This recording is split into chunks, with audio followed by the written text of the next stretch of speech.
When I was 19, I came across a quote that changed the direction of my life. It was the second year of college at the University of Illinois, and we were reading the book called A Different Mirror, A History of Multicultural America. The quote is written by Adrienne Rich, and she said, "When someone with the authority of a teacher describes the world and you are not in it, there is a moment of psychic disequilibrium, as if you looked into a mirror and saw nothing. Yet you know you exist and others like you, that this is a game with mirrors. It takes some strength of soul, and not just individual strength, but collective understanding to resist this void, this non-being into which you are thrust, and to stand up, demanding to be seen and heard." What does it do when someone with the authority of a teacher holds up a mirror of society and you're not in it?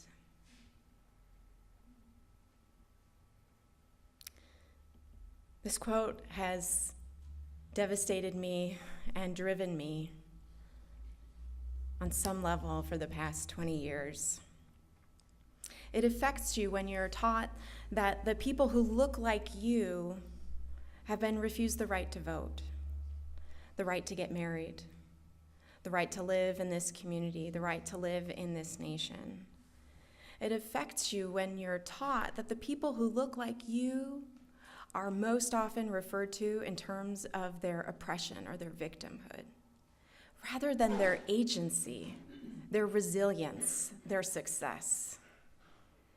It also affects you if you're taught that people who look like you are the ones who do this to others. It says something to you about your rights, your expected power, what you can think you're entitled to. The stories we tell each other affect our sense of self and other. They impact how we understand our place in society and that of others. And when there is a mirror that flat out denies the strength of your presence, you're thrust, there's an attempt anyway, to thrust you into the void, this place of non-being, where you experience a psychic disequilibrium, knowing you are here and yet you are not recognized. A few years ago, I came across a short film circulating through email that gave voice to this disequilibrium. It was a documentary on race that had just aired on ABC. It was made by an African-American teenage girl named Kiri Davis. She films a handful of her friends, African-American girls, talking to one another. And one girl says, "You're prettier if you're light-skinned. My siblings are all lighter than me, and my mom too. She is dark-skinned, but she's still lighter than me. And when I noticed, I was like, hey, how come I'm the darkest and everybody else is so light? Since I was young, I considered being lighter as a form of beauty, being more beautiful than being dark-skinned, and so I used to think of myself as ugly." Kiri films other girls talking about their hair, their skin.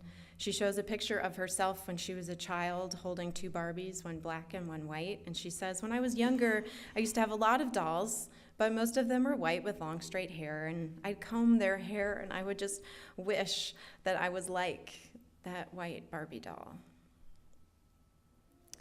This disturbed Kiri, rightfully so, and she decided to recreate the experiments that Dr. Mamie Phipps Clark and Dr. Kenneth Clark performed in the 40s that played an influential role in the Brown versus Board of Education Supreme Court case. That case ruled that separate but equal schools were unconstitutional, in part due to this series of experiments. So just like the Clarks, Kiri she filmed 4- and 5-year-old African-American children, and she placed in front of them a baby white doll and a baby black doll. And she asked them, "Can you show me the doll you'd like to play with?" And I'm sure many of you, I see your heads nodding, you know this. I'm not sharing something new with you, but I invite you to allow it to hit you this morning. That we allow our hearts, that we've made this sacred space with one another to actually feel and to engage, to show up fully and engage this life. And I promise you, we won't end on this note. Which doll is the nice doll? And many picked up the white doll. Why is that doll nice? And the boy said, because she's white. Which doll is the bad doll? And we see several children immediately put down the white doll and reach for the black doll. When asked, why is that doll bad? A 4-year-old girl responds, because she's black. When asked to show which doll is like you, we see this same precious little African-American hand reach first for the white doll, and then she pulls it back, and her face saddens, and her shoulders sag with defeat, and she grabs for the black doll. This is heartbreaking. It is not okay. That is the moment of psychic disequilibrium that we see in a 4-year-old, as she knows she wants to be good, but somehow being black means she cannot be both black and good.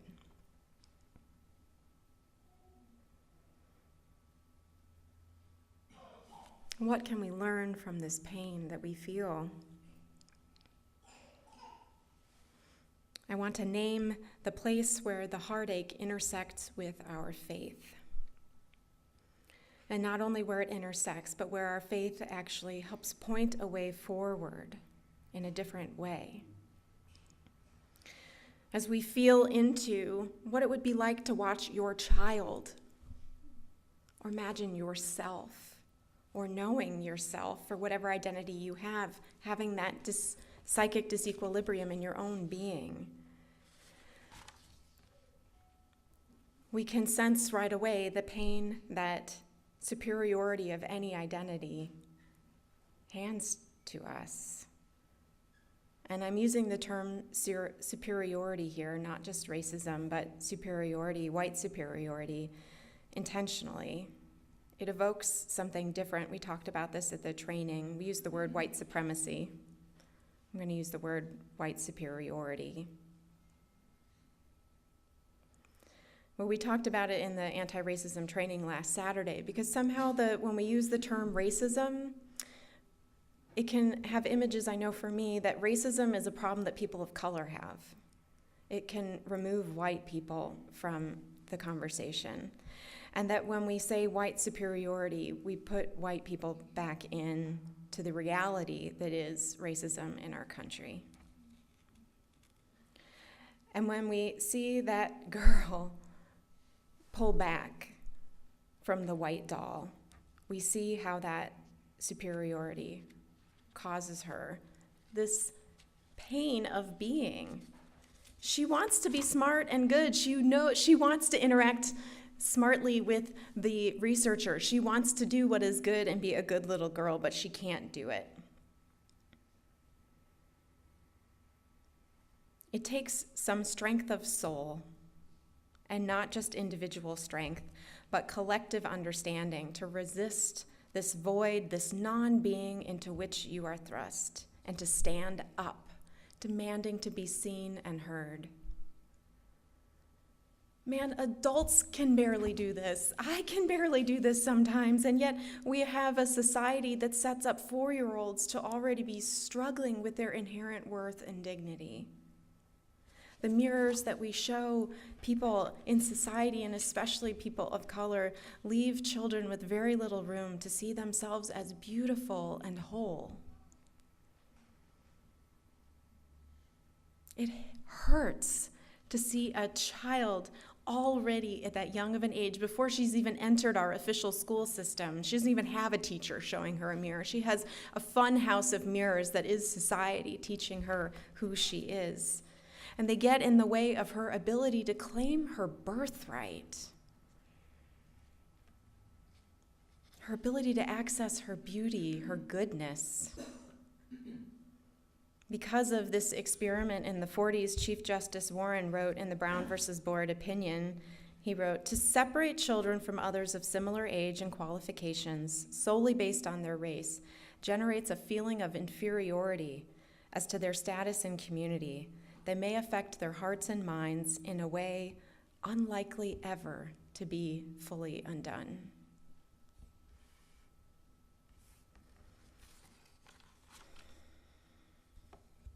This fun house of mirrors that warps how we see ourselves and one another, that shames people for just being who they are. Do you feel the in here right now?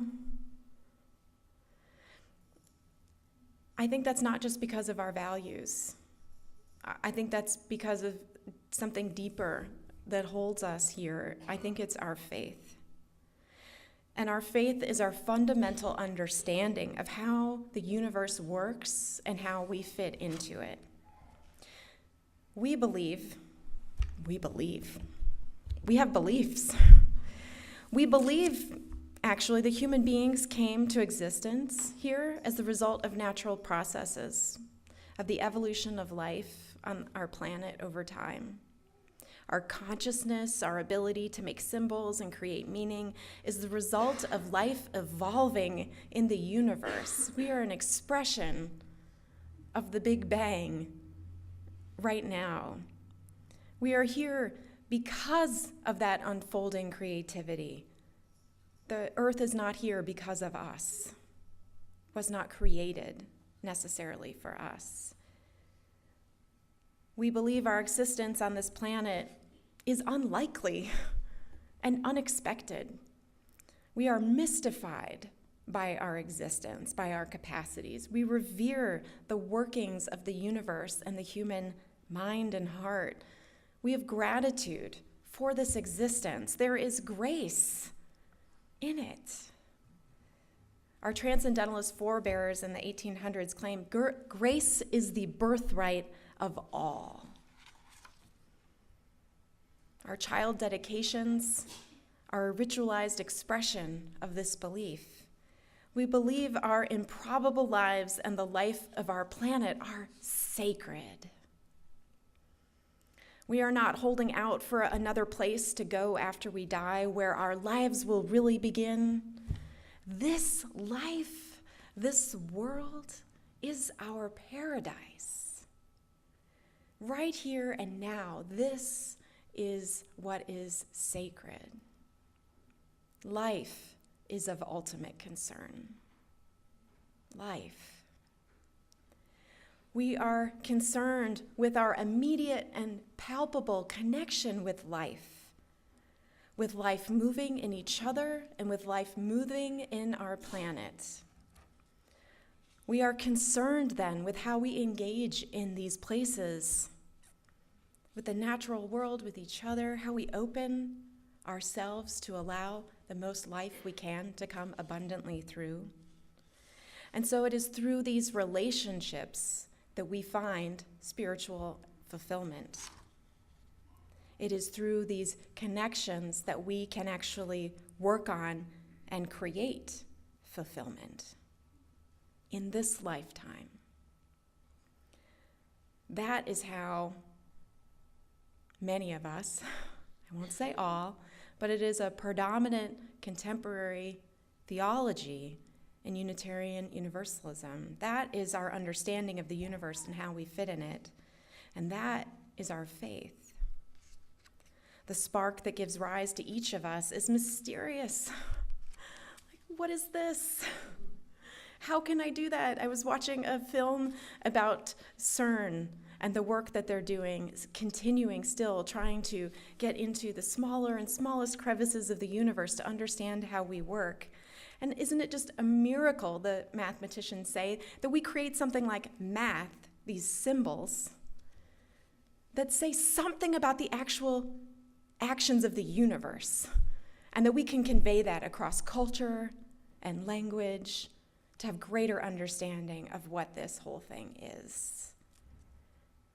We celebrate that.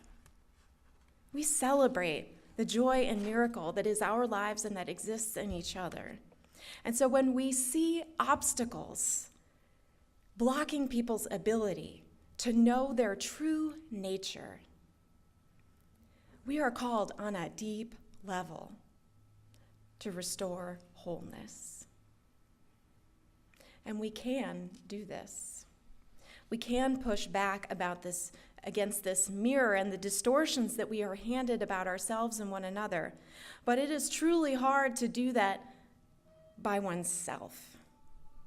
It takes often collective strength to claim oneself and one's wholeness in this time. We can do this by, in part, telling our stories, not allowing the mirror to define us, not accepting that the mirror that tells me who you are is the totality of your existence, but instead deciding without intermediary, I want to know the people who live in my town. We can tell our stories. We resist that void. We can also listen. Through listening and paying attention to one another, we end up over time weaving our lives back together again in ways that don't make it so easy to just cast each other aside. And this happens in our church all the time. I think in many ways this is what ministry is: fundamental reconnecting with one another and with the truth as we know it, building relationships, restoring connections when we have felt isolated or alone. And it also happens when we go in our ministry beyond the walls of our church and we engage in social justice or social action. And while we do that in many ways in this church, this morning I want to say a little bit about Amos and the work that we do in that capacity. Because in my mind, it is an expression of this work of weaving, of counteracting that mirror that can separate us, and that has actual real strategies to help us find our ways back together again. When I finished college, I moved to California. I lived in Santa Clara County, and I worked as a rape crisis center. I worked at a rape crisis center as a community educator. And in that job, I went to work with people of all ages to talk about being safe. And I went into a kindergarten classroom, and the way we would always start with kids to begin talking about safe was singing about head, shoulders, knees, and toes. And I went in, and we sang head, shoulders, knees, and toes, knees, and toes. And when we finished, the teacher said, "Can we sing that now for you in Chinese and in Vietnamese and in Spanish?" And my mind was just blown. These are kids who were so young, they barely knew how to make a line together, but they could sing it in all these languages, because in that county there were over 100 languages spoken. It was one of the most diverse counties in the nation. And knowing this mirror, hearing about it in school and having it haunt my mind and think about what my life looked like, I decided I wasn't going to have cable. That was just one mirror I could choose to shut off, right? And this was before the internet, and I could watch great shows like The Mindy Project on my computer. So I didn't have television, and I went out into the community, and I was in my work meeting different people, and it was really exciting, and there were all these people right around me, and yet I still didn't know fully how to connect with their stories. How do you just walk up to someone and say, "Tell me about your life. What's happening here? What keeps you up at night? What burdens you?" How do we know each other's lives to weave ourselves back together, that this place is more whole? Well, yay for things like Amos and community organizing, where we actually create structures to ask those questions of one another so that we can get beyond some of the safe conversations and into the ones that are really, for me, compelling, deeply connecting. Amos, if you're not familiar, it stands for a Mid-Iowa Organizing Strategy. It's a community organizing effort in our area that has over 20 congregational members and several local organizational members as well. And community organizing always begins with storytelling, with not allowing these narratives that we carry around but aren't really situated in people's lives. It's where we actually get to know the reality and be rooted in the reality of one another. We begin with house meetings or one-on-one conversations where we get to learn about each other. In house meetings, we ask those questions. What keeps you up at night? And what's amazing is that people actually answer that. They take the risk, sometimes even amongst people they don't know, or even more scary, amongst people they know. To be honest, to admit that actually we struggle sometimes, and that perhaps our struggles aren't just individual, but they may be pointing to larger structures in our community that put us at a disadvantage. And it's through that storytelling and that listening that we weave our lives together, and we begin to understand where have our systems let us down.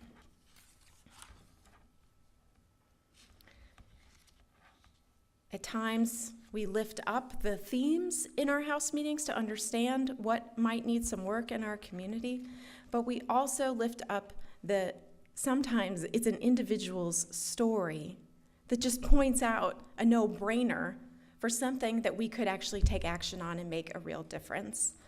When I was at a house meeting this last week that Sally Buckholt led with the young adults, she started out sharing some of the stories that had been shared in the past that shaped the agenda for this community organizing effort in Des Moines.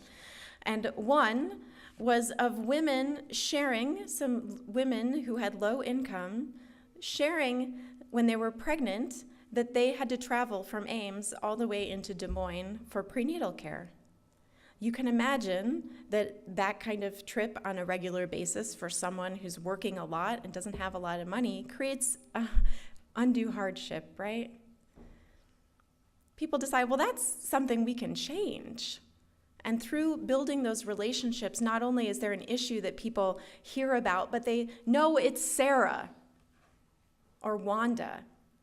And they know that they see the baby growing inside that woman. And it's no longer just an issue, it's a relationship. It's a weaving together that is not so easy to cast aside. And Amos was able to organize and open a clinic that now provides prenatal care to, I think the number was they're 60-some women or more who now have access in their home community. Real changes made that begin with stories and relationships. Rebecca Ann Parker is a minister in our tradition, and she writes, "Ignorance is a precondition for violence. Ignorance is a precondition for violence." That when we don't know one another, these acts that are hardships or violence against one another are so much more likely to come to pass. And she writes about her own experience growing up with that. She describes being born in Washington State, off the coast in Washington State, and that right up the river there was a nearby Indian reservation. The Quinault tribe lived there. And she never knew that these people were there. She said there were trees and a river that divided them. And yet, there was a man who came to her church every Sunday named Elton Bennett. And he would make art, and he would put paintings in the auction, and he would make some of his prints right there with the silk screen and the red paint. And he called one of them as an image of a man working with salmon in the river. And he called it, "They Work in Silence." And she was so curious about the man and asked about him and discovered that he was not white like her, that he had had different cultural experiences that shaped his life. She said, "It took the alchemy of art for me to learn that I had neighbors I did not know. Not knowing one another. She says, the habit of living somewhere else rather than right here, in a constructed reality that minimizes my country's history of both violence and beauty, keeps me from effectively engaging in the actual world. I feel like a disembodied spectator as structures of racism are recreated before my eyes. We see right now in the news too many examples of what happens when we do not know one another, when we do not feel we belong to one another. Executions by ISIS, another war effort on our part. We continue to hear news from Ferguson, Missouri, news about the death of John Crawford, another African-American young man in Beaver Creek, Ohio. I don't know if you're familiar with this story, but it is haunting me. He was walking around in a Walmart on the cell phone with his girlfriend, allegedly, when he picked up a BB gun and was playing with it. And someone saw him and called the cops and said he was loading it and he was waving it at people, and he was killed by the police. The videos have not been released. It's not entirely clear what happened. But we can keep hearing and knowing the outrage our community feels that points to not only these stories, but the larger narrative that is underneath it. That is the pain of these mirrors and not knowing each other and not being able to say good and black. It's dangerous when we don't have these shared narratives and we can't claim that birthright. I think of stand your ground laws that seem to codify our broken relationships and broken mirrors, that if you have a reasonable fear, well, we can break down that reasonable fear, can we not? Through building relationships, there are ways to break down that fear before that moment even occurs that don't have to involve handguns.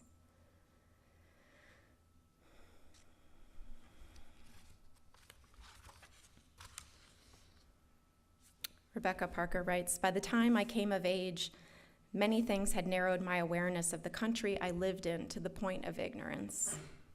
Whole groups of people largely disappeared from my consciousness. You don't have to be white to experience whole groups of people disappearing from your lives, of neighbor being cut off from neighbor. When we walk in our grocery stores, our sidewalks, maybe even school parking lots, and we see the economic, racial, cultural multiplicity all around us, but we don't actually know each other's stories, we are missing out. We can usher in spiritual fulfillment when we live as participants, connecting to the real people who really live right here around us, breaking down the social barriers that divide us to actually hear one another's stories. This is where the spiritual promise of social action is fulfilled. Regardless of what we're able to achieve, though we set out to be strategic and achieve our goals, but regardless of what we're able to achieve, we at least know that by participating and not just merely being witnesses of history happening before us, but being active participants in our communities and knowing one another, that we are doing the work of restoring wholeness where we can, how we can. Parker says her commitment to social action is both on the behalf of the other and myself. I have been given the gift of life, she says, but I have not yet fully claimed it. I struggle neither as a benevolent act of social concern nor as a repentant act of shame and guilt, but as an act of passion for life itself, of insistence on life. I am fueled by both love for life and anger in the face of the violence that divides us from each other and our wholeness. We can create new mirrors through intentional relationality, through listening to one another. We begin to belong to one another again. We weave our community together. There are many ways to do this. Likely, I've been so excited to hear the many ways people in our church are already doing this, so I hope I'm just echoing the deep themes of your own life. But I want to invite you again today. There's an opportunity to join us here as a spiritual practice to partake in a shared house meeting we are having with folks from Bethel AME. We will break bread together, have soup, and then share the burdens we face in our lives. It is through these daily choices that we can further the erasure or the inclusion of one another. When we weave our lives together, we belong to one another. We proclaim our lives have meaning. Our lives are all beautiful. Grace is everyone's birthright.